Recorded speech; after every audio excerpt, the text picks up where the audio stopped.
Hello po sa inyong lahat mga ka-crypto. Ako po si Pinoy Crypto Trader at sa video na ito ay atin pong pag-uusapan ang tungkol ulit dito sa nagaganap na Binance banning dito sa Pilipinas.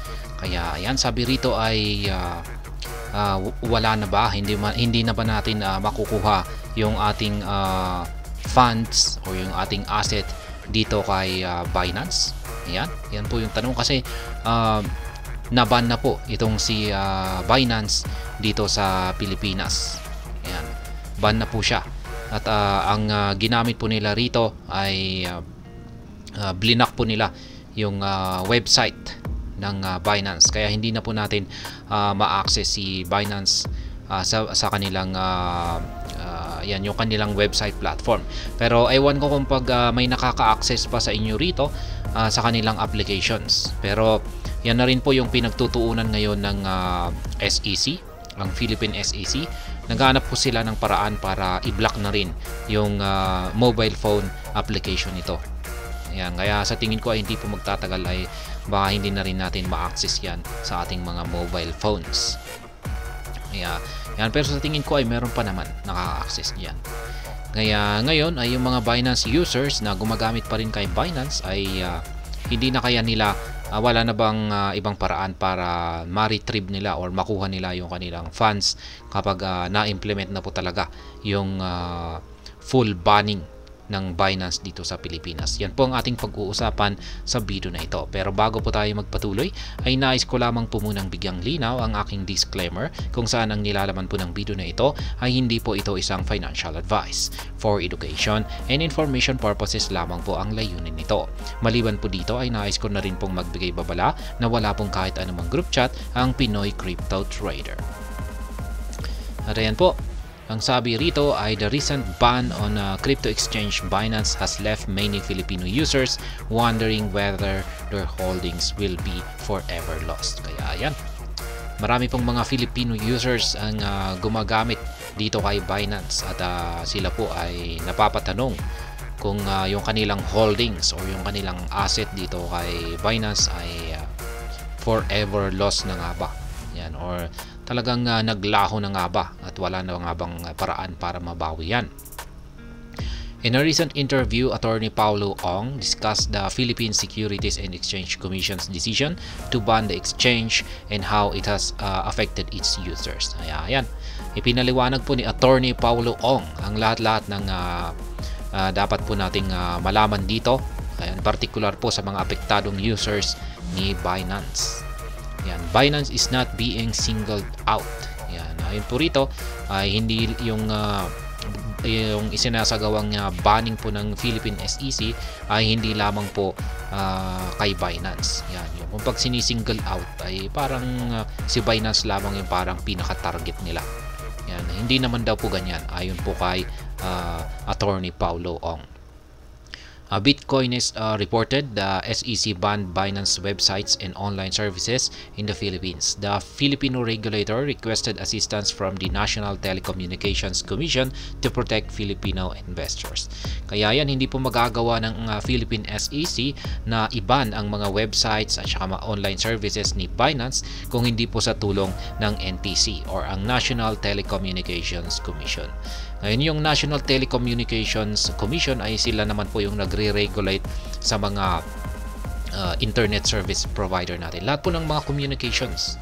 Yan, basta may transfer of data, ayan, mga mag-handle na rin po nila yung yung mga text messaging, ayan, lahat po ng yung calls, yan, at saka internet, handle po nila lahat yan.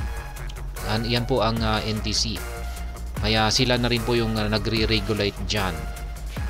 Kaya sila po yung linapitan ng SEC, ang Philippine SEC, para hilingin sa kanila na i-block yung mga ISP or internet service providers. Iba-block po nila yung access dito sa mga websites at saka online services ni Binance. Kaya yan naman po ang ginawa ng mga ISP natin dito sa Pilipinas, mga internet service providers. Ngayon, kung ang mga internet service providers naman po natin dito ay kung pagtatanggihan po nila yan, Kaya sabihin natin ay meron pong isang internet service provider na ayaw niyang i-block ang website ni Binance, ay syempre dyan po kikilos ang NTC. Kakasuhan naman nila ang ISP. Yan, ang internet service provider na ito. Kakasuhan nila yan at syempre mapapatigil pa yung kanyang operasyon. Kaya walang magagawa yung mga internet service provider kundi sumunod sa utos ng regulator. Kaya ayan. The SEC officer affirmed that the ban wasn't an attempt to single out the largest exchange in the world. Kaya yan, ayon po sa isang SEC officer dito, ay yung ban na ito ay hindi lamang po para kay Binance. Ayan, hindi po ito parang personal po kasi kung pag si Binance lamang yung talagang ibaban nila. At sabi rito ay according to Ong, approximately 14 platforms were banned in 2023 in the Philippines. Kaya yan, ang patunay po ni Ginoong Ong dito, yan, Attorney Ong, ay meron pang naunang ibang mga platforms ang naban bago pa si Binance nitong nakalipas na taong 2023. At yan po ay nasa 14 na mga platforms ang kanilang binan. Recently, the regulator warned crypto trading platform eToro for not being registered as a corporation in the Philippines and lacking the required licenses to operate within the country. Kaya yan na rin. Ito na rin yung latest na warning naman ng Philippine SEC. Ito naman po kay eToro. Kaya sa mga gumagamit po dyan ka ng eToro platform, ay ayan, naglabas na rin po sila ng warning sa mga users nito na malapit na rin po nilang i-block ang access dito. Regarding eToro's case, the SEC's officer affirmed that it is the same as Binance. They are not registered and are operating in the Philippines. Kaya yan, ayon po kay Attorney Ong, ay wala rin pong pagkakaiba itong si eToro kay Binance. Ganun rin po yung violation nito. Kaya karapat dapat lamang na maiban na rin itong si eToro. Can Filipino Binance users access their crypto? Ayan, may pagkakataon pa kaya na ma-access ng mga Filipino users, ayan, ng Binance ang kanilang mga crypto? Sabi rito ay the attorney explained that the grace period for eToro's users starts with the SEC's notification process. Investors must choose whether to transfer their funds to one of the licensed and registered exchanges within the country or a personal wallet. At sabi rito, ayon po kay Attorney Ong, ay binigyan po ng grace period ang mga Filipino users dito kay eToro. At nag-umpisa yung grace period na ito simula nung naglabas po sila ng notification. Ayan, yung warning po nila. At yan na po ay ayan, lumilipas na po yan. Kaya ang payo po ni Attorney Ong dito ay kailangan po na yung mga investors or Filipino users dito kay eToro ay kailangan na po nilang ilipat yung kanilang pondo mula dito kay eToro papunta sa mga registered exchanges or sa kanilang yan, yung mga registered exchanges po dito sa Pilipinas. Yan, or pwede po nilang ilipat ito sa kanilang mga personal wallet. Ngayon ay dito naman kay Binance ay sabi niya dito ay the officer was questioned about Binance users who didn't withdraw their funds as they find their holdings inaccessible now that the exchange is blocked by the internet service providers in the Philippines.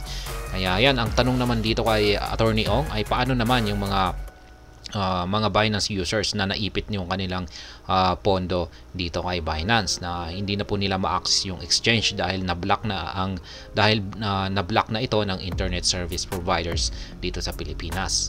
Ngayon ay ang sabi po niya dito ay Ong considers that the crypto exchange users had sufficient time to withdraw their funds. We issued the advisory last November. We gave a 3-month period.